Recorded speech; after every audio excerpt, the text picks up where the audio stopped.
In my previous episode, I talked about how programming isometric exercises, overcoming isometric exercises, is kind of like trying to golf a hole-in-one, where the hole is basically the Grand Canyon. As long as you're just making your muscles work hard for it, you're probably going to get what you want out of it, and you don't need to worry too much about the details.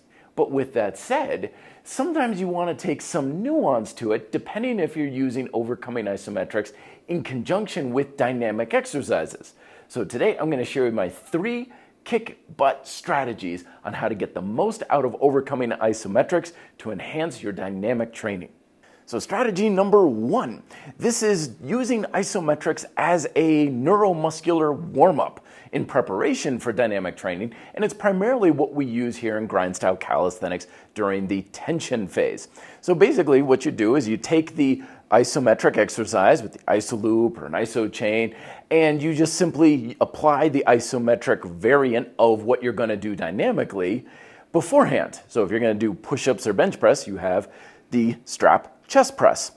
When it comes to regulating your fatigue for this, though, you want to keep it fairly low. So I recommend holding for about 5 seconds or so with a pretty high amount of tension, and then relax and do this however long you need to do it in order to feel like you're waking up the muscle. The third variation is to interconnect your isometric exercises with dynamic training during your workout. And this works particularly well if you're just kind of having an off day and you're like, I just can't seem to get my legs to work the way I want, or my back, or what have you during pull-ups. So for this, you'll do a set of isometrics, and then a set of dynamic, and then a set of isometrics, and a set of dynamics. And there's lots of different ways you can do this. You could do the isometric, wait a while, then do your dynamic exercise, or you can have just one right after the other.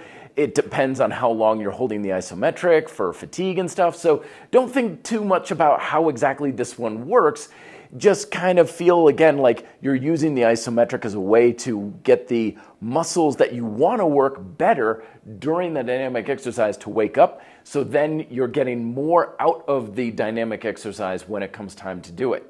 And then the third variant for integrating overcoming isometrics with dynamic exercise is to use it as a finisher. And it's particularly good at doing this because you can use isometrics as a good way to just squeeze the last little bit of energy out of a muscle after you've done your pull-ups or your push-ups or your squats or whatever else you've done.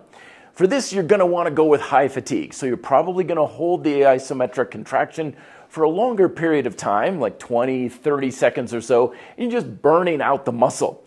Keeping in mind that you can hold it indefinitely because force and resistance are always equal, so go until you feel like you're not so much holding the exercise, but putting a lot of force and pressure into your hands or your feet, whatever you're trying to work. So play around with these strategies. You don't need to do all 3 in the same workout. Just use them as you see fit. But these are the 3 best ways I know of to integrate overcoming isometrics into dynamic training to bring it up to the next level. You want to learn more? Check out my Overcoming Isometrics playlist over here. And of course, my book, Overcoming Isometrics, where the link is down below in the description.